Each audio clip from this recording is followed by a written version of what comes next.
Thank you, Honourable Member Supriya, Sule. Thank you, sir. I choose to speak today on the Water Prevention and Controlling Pollution Amendment Bill 2024. Sir, I'm in a dilemma, and I hope the chair will guide me, and I hope the Honourable Minister in his reply will make clarity for all of us, because he's a very good and an effective minister. Even if I'm in opposition, I must compliment. Achhe ko acha bolna chahiye. So he is a very competent minister.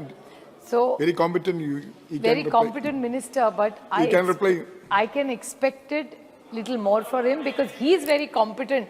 But the bill he has brought is not making me feel that confident.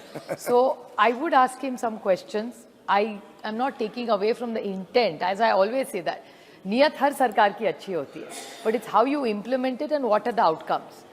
I appreciate the bill, but I feel it's like a toothless tiger, because it has really no power, and I'd like to make some comparison in it. See, I would like to take it back to the National Water Academy Central Water Commission, जो पूना में है, मेरे निर्वाचन क्षेत्र में ही है sir. Now, this is a very good academy, but the problem in this academy is that it doesn't have enough staff. So how is this government mapping the pollution and the water? Because I think we need to start base में ही जाना चाहिए. आगे सरकार क्या करेगी, industry क्या करेगी, वो सब होएगा. But has the government mapped all the pollution? Normally किसी भी newspaper में आ जाता है, this is red, this is green. So if this Central Water Commission's body, which a lot of times when I visit them, the first complaint is they don't have enough staff. So what is the role and the scope of this entire commission which was built, and what is the outcomes of this commission today related to this bill, is my question to the Honourable Minister. And the first impact that comes to me is that cooperative federalism, हमारे पुराने house में, I still remember, Arun Jaitley ji's entire focus used to be cooperative federalism. He was a great supporter and a champion of cooperative federalism. And every time after Arun ji, I must say this government is not as proactive in cooperative federalism as it used to be. Now this entire bill is actually taking away a lot of powers from the state. That is very, very alarming to me. And there's a sort of there's an unsaid rule which sort of comes into your mind, that is this, by keeping this kind of power to reject or to accept, taking it away from the state. I appreciate your standardization. Such things should be standardized. But then will it be crony capitalism is something Supriya, that worries me. 1 minute. Sure, sir. Honourable members, if House agrees, we may extend the House till this bill be passed. Okay, please. Sir, so this arbitrary permission that if the state takes a decision, the center will supersede it. It can be, I mean, I'm playing devil's advocate in a situation that if there is a state which may be of a different ideology than yours, so let's not make this law where there'll be a tug of war between the two different ideologies, and the sufferer and the outcomes will be hurting industry. I come from one of the most industrialized states in the country. So we support industry, and I'm not ever ashamed to say that it's good. Industry honi chahiye, unko support karna chahiye, because they create wealth and jobs. All jobs cannot be done by the government. So the way government also creates jobs, they have doing mudra, they can do, but the industry also contributes extraordinarily in creating wealth and jobs. So we must support them. But my question to this honourable government is that how will you manage this balance between state and the centre? Now, the other thing is that it's completely anti-federal. Now, this my colleague brought up about the chairman. My only concern, I just seek clarification. I understand from whatever limited that I've read in the bill that your intention is that the chairman will be decided by the state. But the rules and regulations only will be decided by you. But there's no nomination or any role. I just seek that clarification that there is no role. Second thing is, you are talking about a discharge of polluting matter from 15 lakhs removed. I am a big one for removing imprisonment.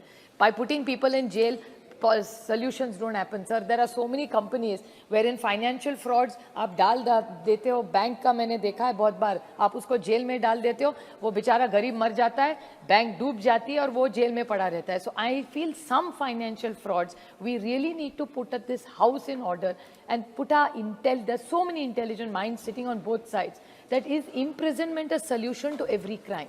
Like 3 days ago for that exam, that the bill we passed, that is 1 crore if there is a syndicate which is for copying, or if there is imprisonment bill. I'm not asking for imprisonment at all, I'm against that. But the whole point is, if you copy, mass copy, it's 1 crore. But if you pollute, it's so less. So can we at least connect it to the size of the pollution? It could be a very big organization which is just polluting. It could be a big multinational which is polluting. उनके लिए 15 लाख तो कुछ नहीं होगा, भर देंगे और आगे निकल जाएंगे. So how can you explain to us the mechanism of how this pollution? Because मेरे निर्वाचन क्षेत्र में, sir, there are 2 places where pollution is reaching all-time high. One is a place in Down called Kurkumori, which is a chemical area. All the big boys have invested there. A lot of pharmaceutical companies are there. There's always a tug of war. The pharmaceutical companies कहते हैं हमने कुछ गलत नहीं किया, बाहर का किसान कहता है it's polluted water और हमारी जमीन खराब हो रही है. So what is the checks and balances for this? And the other big gap which is missing, I feel, in this is urbanization. Sir, urbanization, you see buildings growing everywhere. All the sewage coming out of all the societies goes untreated and it goes into many, like Khadakwasla Dam, which is one of the biggest dams in Pune city, which supports drinking water of Pune city. And all the people who living on new societies coming there is no control on that sewage. And I've spoken to the Honorable Minister and he's been very indulgent and helpful in supporting Pune Municipal Corporation in solving that problem. So why should this only be limited only to industry? Why cannot we expand the role even to all these municipalities? Because municipalities today are getting away with murder polluting.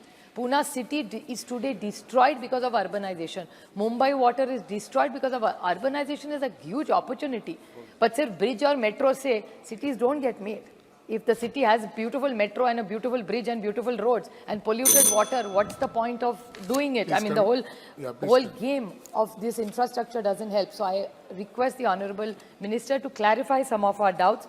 And if he clarifies, we'll be happy to support him because I trust the minister. I'm not sure of the whole government, but I'm very confident that he's a very good and a kind minister. So if he could kindly give us all this and make sure that industry, societies and buildings accountable. It has to be a mass movement in this country about being awareness and making sure. And I moved a private member's bill because drinking water is somebody's basic right in 21st century with so much artificial intelligence. And I would just last small point is in farming we are using a lot of AI.